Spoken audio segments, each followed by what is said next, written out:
자, 111회 이론 기출 문제 풀이 하겠습니다. 1번 재무제표의 기본 가정.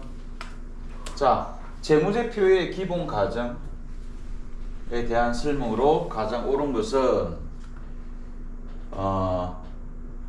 기본 가정에는 우리가 이게 재무제표의 기본 가정보다는 회계의 기본 가정, 기업 실체의 가정, 계속 기업의 가정, 기간별 보고의 가정, 요 세 가지가 있죠.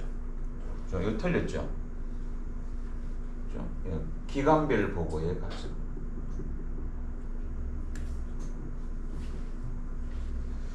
자, 기업 실체의 가정은 뭐냐면은 요거였죠. 기업 실체의 가정은 회사가 있고 투자자가 있다.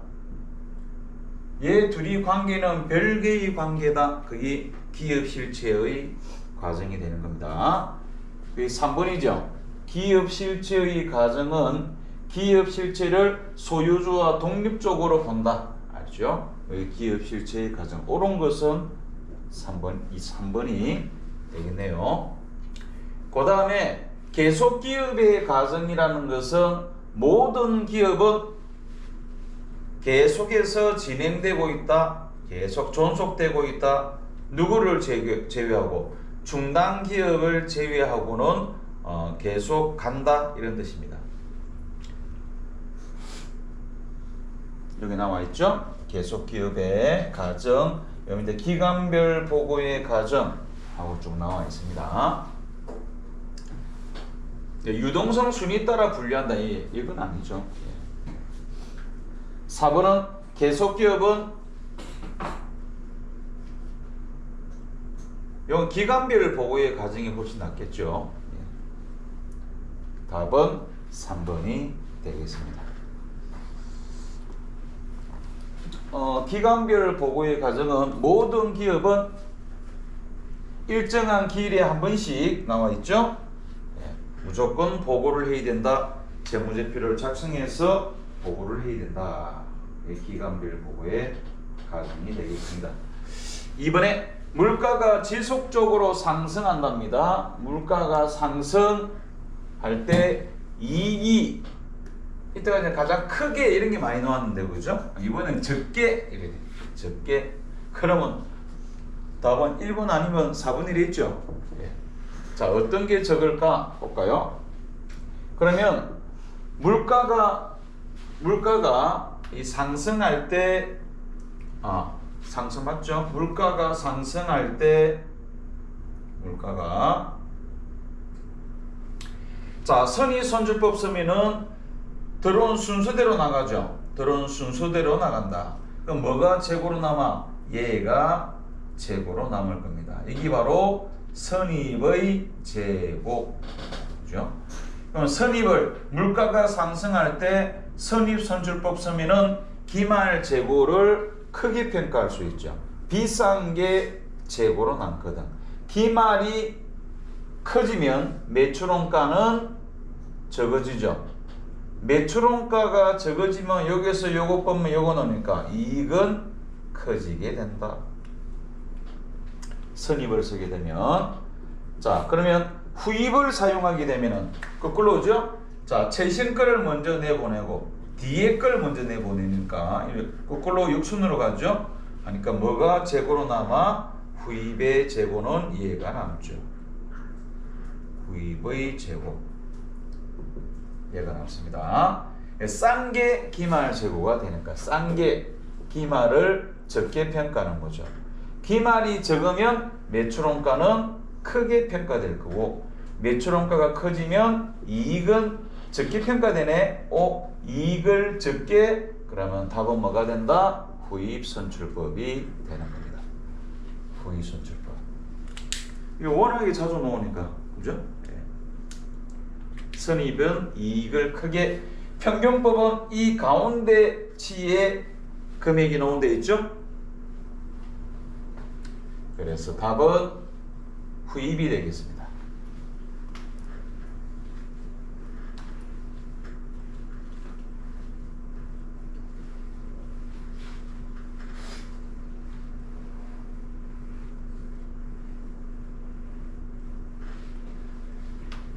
그 다음에 3번 문제.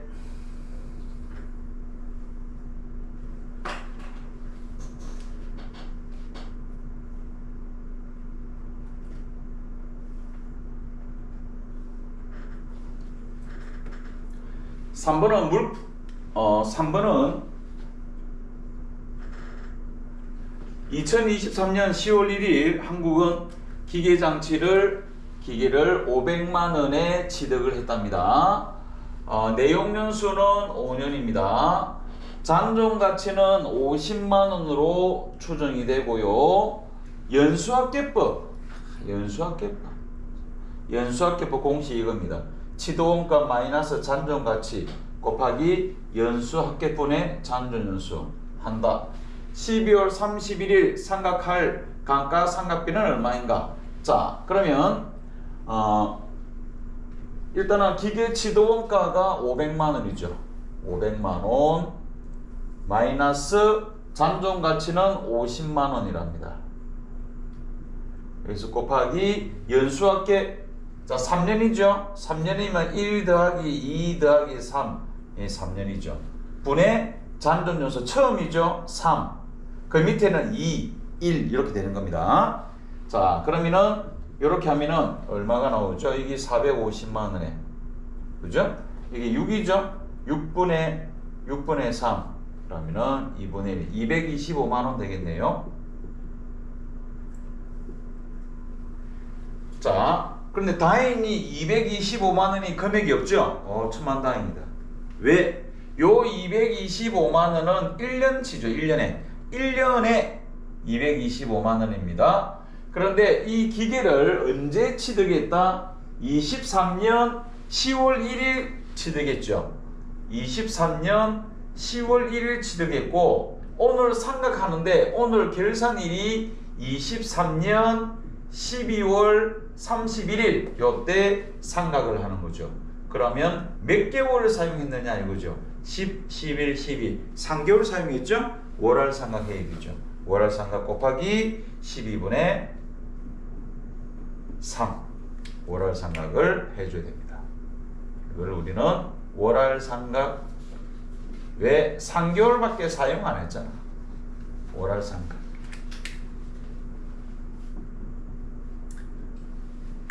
그러면 225만 원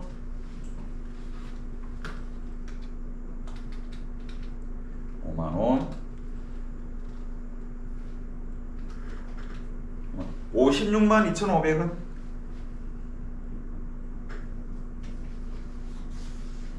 답은 2번이 되겠네요. 자, 연수합계법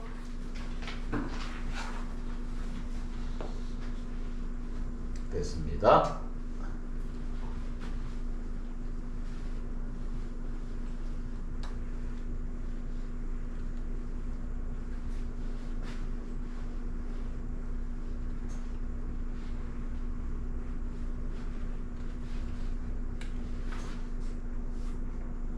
(4번에)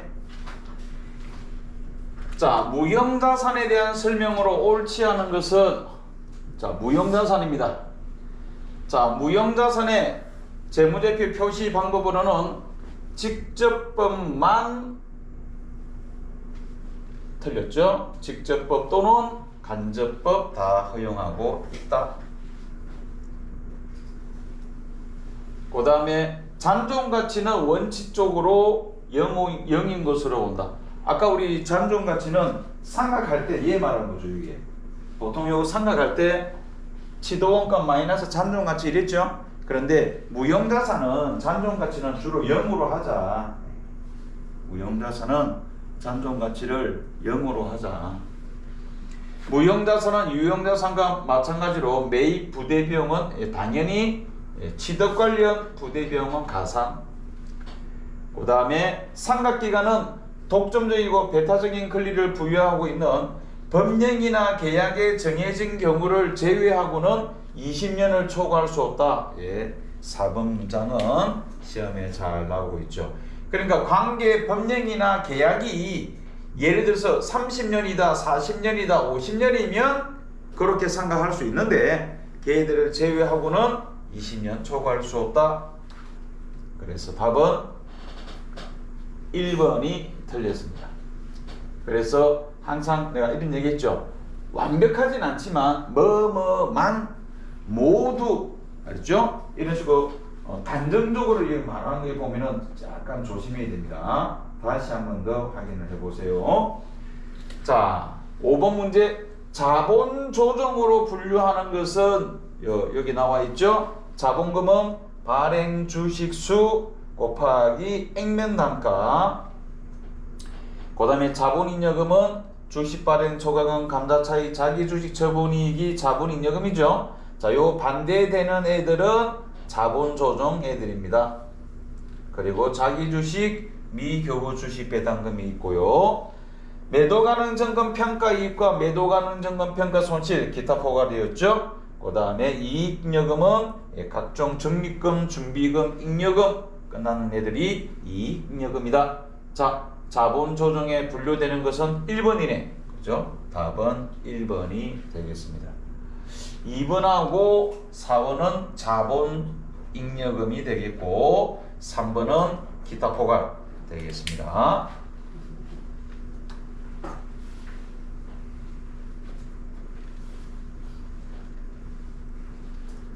6번 문제.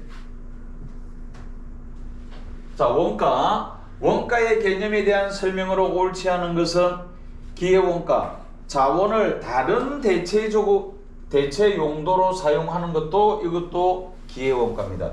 기회원가가 이런 것도 기회원가죠. A와 B가 있는데 A를 선택했어. 그럼 B가 기회원가. 알죠? 그것도 기회원가고요. 다른 대체적인 용도로 사용했다. 무슨 말이죠? 생산부에 사용하던 자동차를 그거를 관리부로 넘겼다. 그것도 기회원가에 해당이 됩니다. 자, 매몰원가는 과거의 의사결정, 그죠? 이제 고려하지 말아야 한다. 이미 끝났다. 과거의 의사결정으로. 회피 가능과 회피 불가능이 있었죠. 그 회피 가능은 어떤 것들이었죠? 재료비 이런 것들이 회피 가능이었죠. 재료. 그래서 내가 뭐라고 설명했죠? 뭐 맛집이 있었는데, 그죠? 물가는 오르고 그래서 주인이 재료를 뺐다. 슬그머니 뺐더니 맛이 떨어지고 맛 떨어지니까 폐업하더라. 왜? 재료는 그 주인이 회피가 가능하거든. 조절이 가능하죠. 이 재료를 많이 넣으면 맛있는데 재료를 빼버리면 맛없죠? 그걸 회피가 가능하다. 재료죠.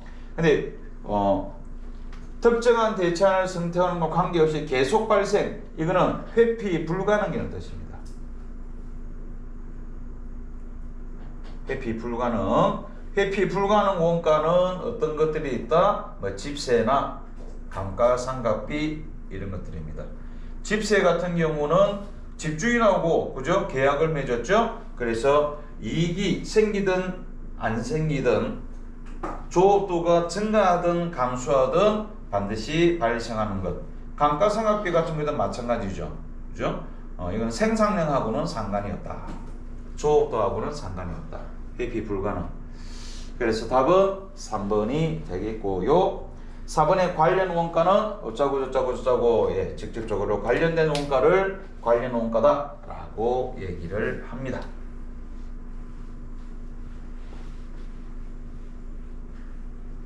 그 다음에 7번 문제. 자, 고정비 변동비 또 나왔습니다. 자, 총액 고정비와 변동비, 여기서 총액을 물어보면 그죠? 조업도가 증가한다 라는 전제하에, 조건하에, 자, 총액을 물어보면 이름 따라가죠. 얘는 순리대로 갔어요. 순리대로. 그 단가는 거꾸로, 그죠? 거꾸로 간다 이래 보면 되죠. 자, 총액을 물어보면 변동비는 변동이죠. 변동비는 변동, 고정비는 고정. 예, 고정이라는데 문제에서는 일정, 그죠? 자, 변동이니까 증가냐 감소냐? 얘 증가잖아. 얘도 증가가 되는 거죠. 그래서 얘는 순리대로 가는 거죠. 그런데 단가는 어떻게 된다? 거꾸로 간다고 그랬죠? 단가는 거꾸로 갑니다. 변동비는 고정이죠. 고정, 일정, 거꾸로 가죠. 고정비는 변동. 그럼 변동인데 증가냐 감소냐? 이게 증가지. 감소가 되는 거죠. 그렇죠?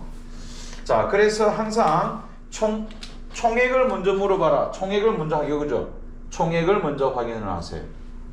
자, 변동비는 변동하죠? 예, 변동합니다. 증가죠? 증가니까 증가한다. 맞죠? 고정비는 고정하죠? 고정. 일정하다. 맞네. 1번, 2번 맞네. 답은 3번 아니면 4번이 되는 겁니다. 단위당 물어봤죠? 그럼 거꾸로야. 단위당 변동, 그럼 고정, 일정 맞네. 그럼 답 4번이 있네. 그죠? 단위당 고정, 그럼 뭐가 되죠? 변동이죠. 그죠? 변동입니다. 변동. 일정이 아니고 변동. 변동인데 증가의 감소. 여기 안 나와 있네. 생산량이 증가하면 얘는 감소하고, 생산량이 감소하면 얘는 증가하고. 왜? 거꾸로니까. 그렇게 생각하면 되겠습니다. 답은 4번이 되겠습니다. 요거 그 블로그에 가면은 고정비, 변동비만 따로 설명되어 있는 게 있습니다. 그게 원가회계로 들어가면은 원가회계 들어가면 요것만 따로 설명해서 영상을 만들어 놓은 게 있으니까 요거 공부하는 게 좀 힘들면은 그 영상을 한번 보는 것도 괜찮습니다. 그다음 8번 문제. 자, 8번. 다음 중 제조원가 명세서에 대한 설명으로 옳지 않은 것은 제조원가 명세서 옳지 않은 것은 얘죠? 예, 제조원가 명세서입니다. 제공품 계정. 주로 얘들이죠. 자, 제조원가 명세서에는 기말 제품 재고액에 기말 제품 여기 있는데, 그죠? 얘가 손익계산서죠. 왜? 요 매출원가는 손익계산서에 나오는 거죠. 손익계산서. 기말 제품 재고는 손익계산서에 있죠. 답은 1번이 되겠습니다. 2. 판매비와 관리비는 제조원가 명세서 작성과 관련이 없죠. 맞죠? 판매비와 관리비는 손익계산서랑 연관이 있죠. 얘는 손익계산서하고 연관이 있습니다. 3. 총재비는 직접 재료비, 직접 농업비, 제조관제비 합을 의미한다. 맞죠? 이 총재비는 요 세 가지를 의미합니다. 4번 제조원가 명세서의 단기 제품 제조원가는 얘 말하는 거죠. 손익계산서에 요거와 일치한다. 왜 일치하느냐? 얘가 일로 가니까. 그죠? 얘가 일로 움직입니다. 얘가 이쪽으로 움직입니다. 쟤가 쟤죠. 그래서 손익계산서에 요거 같은 겁니다. 매출원가 안에 있죠. 우리 회계 1급에서 제손이지 하는 거죠. 제손 그겁니다. 그래서 답은 1번이 되겠습니다.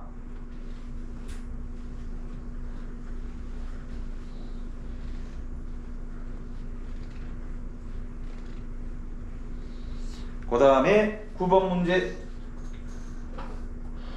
자, 이 9번 문제 참 이런 문제 나오면 할 말이 없습니다. 캠핑카를 생산 판매합니다. 고급 캠핑카와 일반 캠핑카를 두 가지 모델을 생산하고 있다. 어쩌고 저쩌고 아래와 같다. 직접 재료비, 직접 농업비. 그런데 직접 원가를 기준으로 제조관제비를 배부한답니다. 그러니까 요거죠. 자, 고급 캠핑카와 일반 캠핑카가 있는데 직접 재료비는 180, 여기는 120. 직접 농업비는 여기는 100, 여기는 60 들어갑니다. 그 다음에 직접비 들어갔으니까 간접비 들어가야 되죠.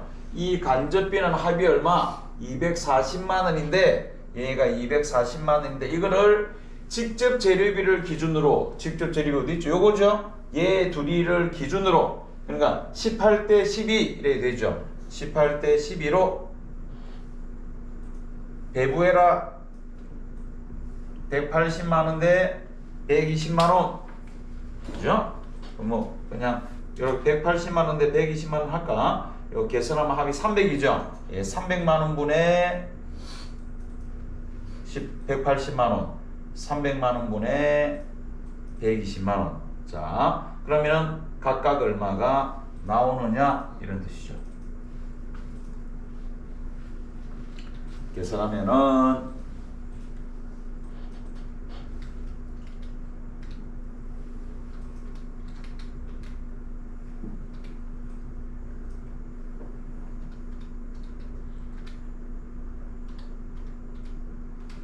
그럼 144만 원.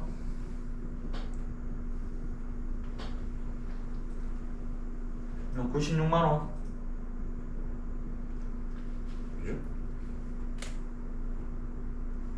그럼 144만 원.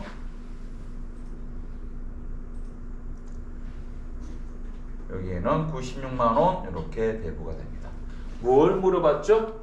일반형 캠핑카의 합계 이거 얼마게 물어봤는데 이거 합계 얼마냐 하면은 276만 원. 276만 원. 답은 2번이 되겠네요. 자, 제조 간접비를 배부해라. 무엇을 기준으로? 직접 재료비를 기준으로. 만약에 직접 노무비를 기준으로 해라 이러면은 직접 노무비 기준 해라 이러면은 그 240만 원을 직접 노무비 얼마? 100대 60으로 요렇게 배부해라 이런 뜻입니다. 알죠? 또 있죠. 직접 원가법 기준이란 직접 원가 기준 이래버리면 직접 원가 기준이라면 240만 원을 요걸로 나누는 거죠. 요렇게 280만 원대 160만 원 180만 원이네. 280만 원 대 180만 원. 이러면 직접 원가 기준으로 배부되는 거죠.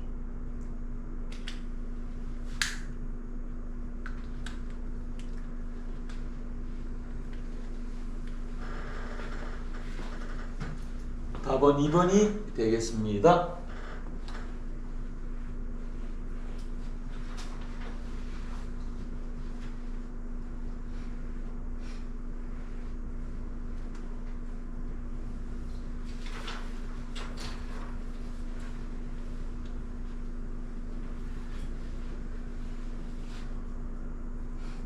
그 다음에 10번 문제.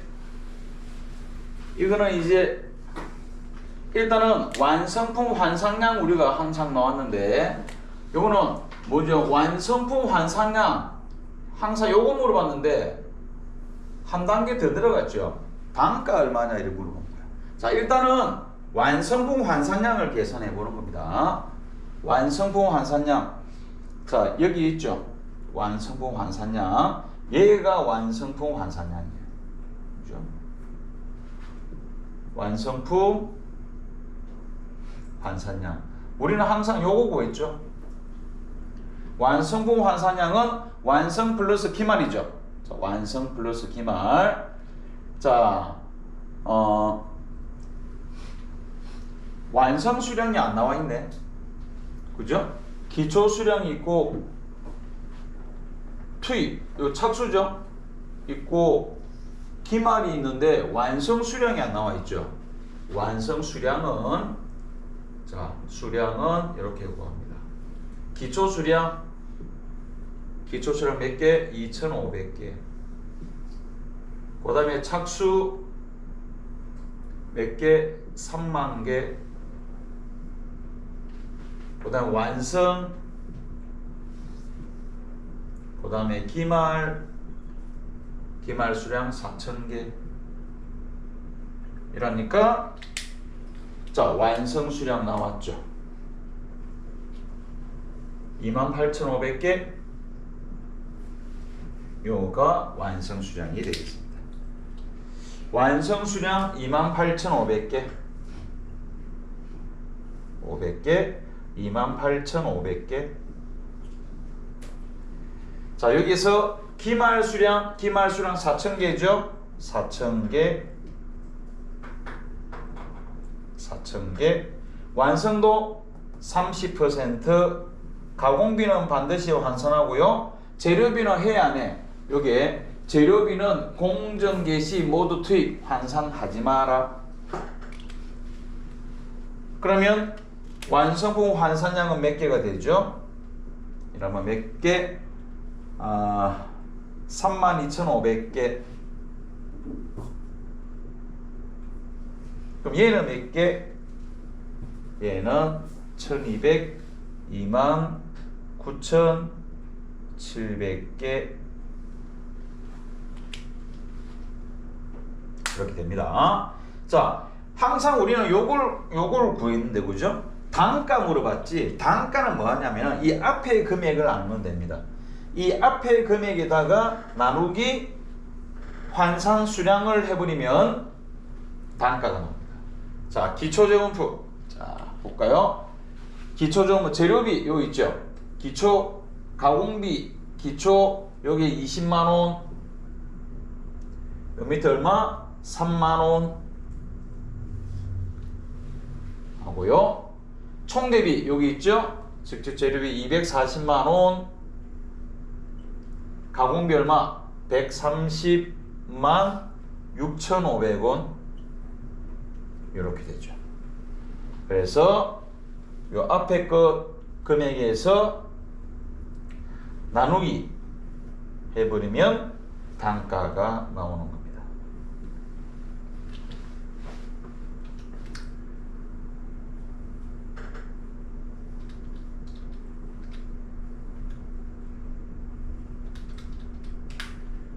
요 위에는 80원 나오네요. 얘는 80원. 재료비는 80원. 그런데 뭘 물어봤죠? 가공비를 물어봤죠? 그러면 133만 6,500원 나누기 29,700원. 45원이네. 답은 45원 4번이 되겠습니다.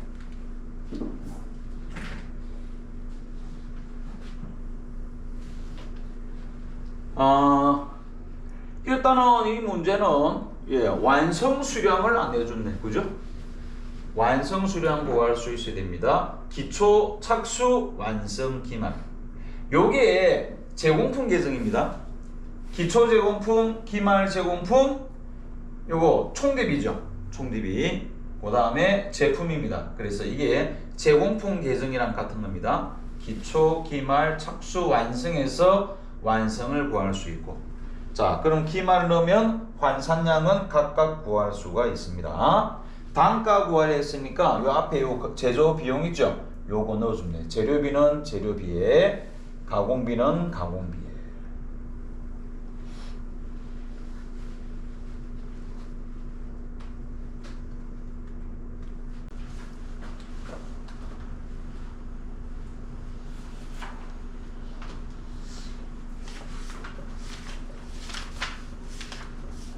자, 그 다음 11번 면세에 해당하는 것은 모두 몇 개인가? 면세. 고속버스 과세. 토지 매매는 면세입니다. 알죠? 토지 매매는 이거는 면세죠. 근데 토지 임대는 과세입니다.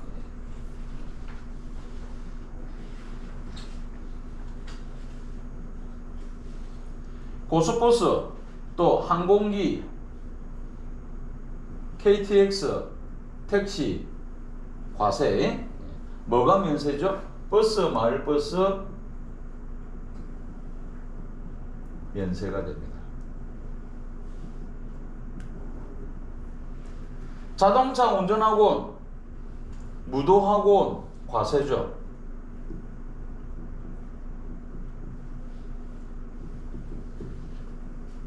그 외에는 면세입니다.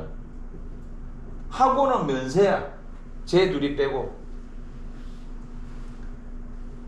자, 먹는 거죠. 먹는 농축수 임산물은 면세입니다.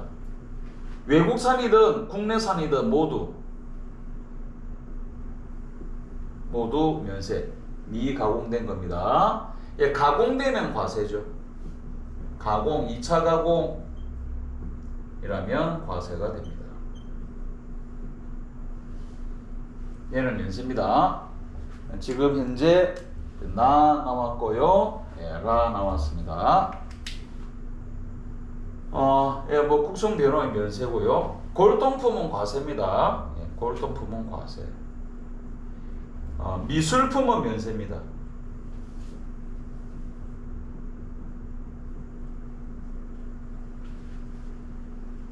됐죠? 뭐가 골동품인지 미술품인지 질문 이런 건 하지 마세요 나한테. 내가 어떻게 알아? 그죠? 그러면은 면세 3개네. 3번이 되겠습니다.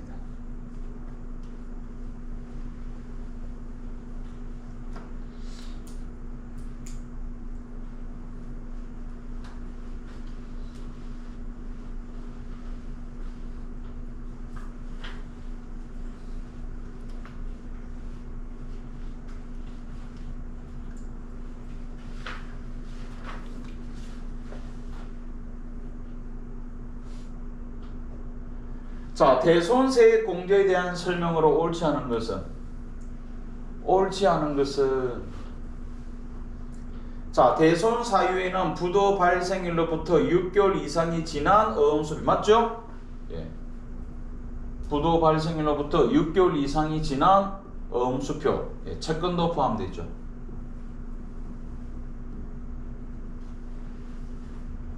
회수기일이 6개월 이상 지난 채권 중 30만원 이하, 예, 30만원 이하는 바로 대손 처리 가능합니다.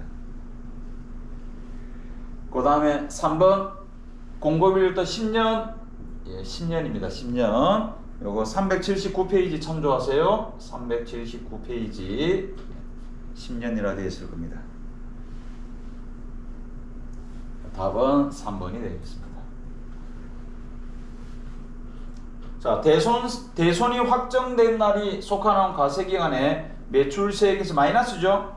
그 부가세 신고서 8번에 있죠. 그죠? 예, 신고서 8번에 마이너스. 그죠? 대손.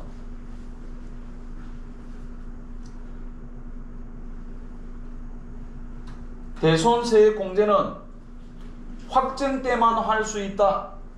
그죠? 얘는 확정 때만 하고, 확정에만. 예정 때는 안 합니다. 확정 때만 합니다.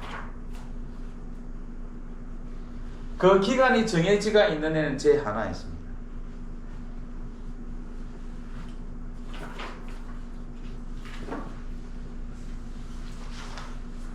13번에 소득세의 특징으로 가장 옳은 것은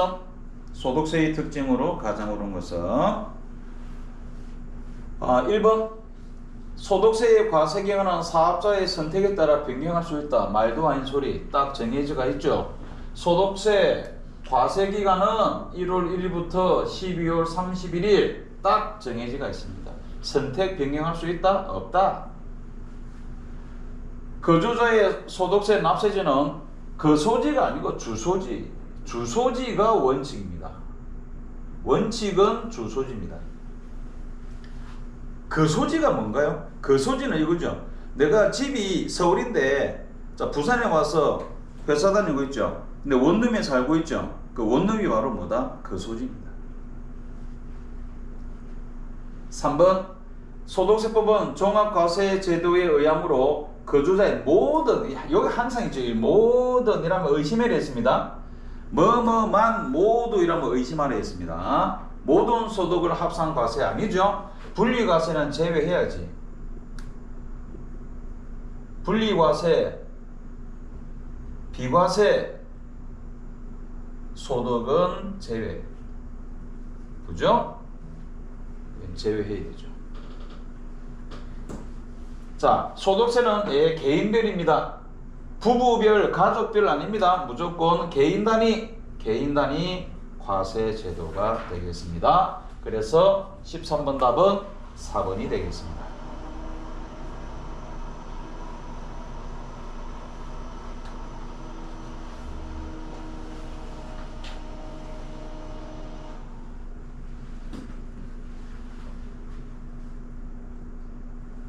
그 다음에 14번에 종합소득금액은 얼마인가? 자, 종합소득금액 자, 또 나왔죠. 2, 대, 4, 근연기. 자, 태양은 아니라 했죠? 태양은 아니야. 태양은 아니야. 퇴직, 양도, 얘 둘을 빼라. 얘는 뭐 결손금이 없죠? 그럼 끝났네. 얘 둘이 더인 거 얼마? 5,200 되겠습니다. 5,200 답은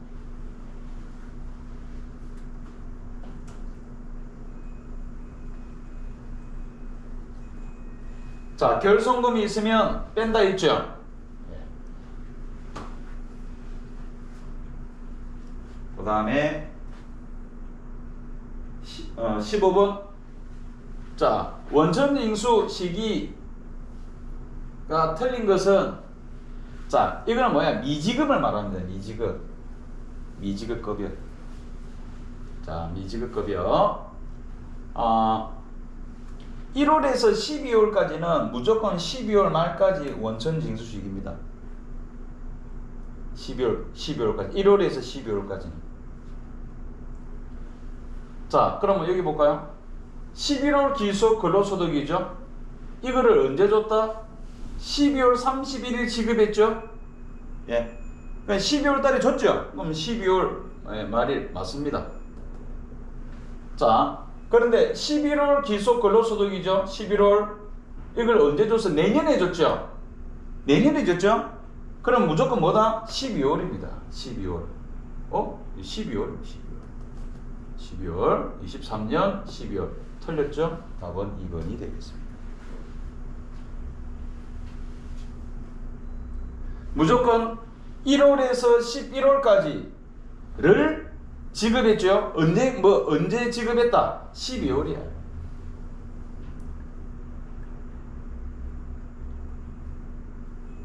자, 그런데 만약 이래 되면 어떻게 해?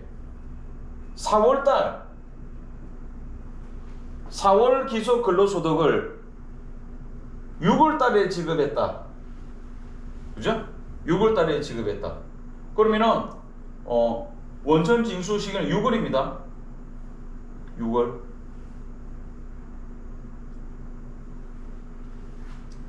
자, 4월 달을 12월 달에 지급했다. 4월 달을 12월 달에 지급했다. 뭐다? 12월. 4월 달을 내년 2024년 1월에 지급했다. 그 뭐야? 12월이야. 됐죠? 무조건 12월입니다. 1월에서 11월 거는 늦어도 12월 말입니다. 그 전에 지급했으면 그 달입니다. 그 전에 지급했으면 그 달. 자, 그런데 12월 달 거는 어떻다? 2월 말. 그런데 12월 달 일한 것을 1월 달에 줬대. 그러면 1월 달 하면 됩니다. 그럼 1월 말을 하면 됩니다. 그런데 12월 거를 언제 줬다? 3월 달에 지급했죠. 그럼 뭐라고요? 2월이라고. 2월. 이런 의미입니다. 그래서 1월에서 11월까지는 무조건 원천 징수 시기가 12월 말입니다. 만약에 월급을 안 줬다. 12월 말까지 원천 징수 한 걸로 보는 겁니다. 해가지고 세금 내 이런 뜻입니다. 12월은 2월 말까지입니다. 요거는 설명이 필요한 게 아니고 이거는 법으로 정해지가 있는 거예요.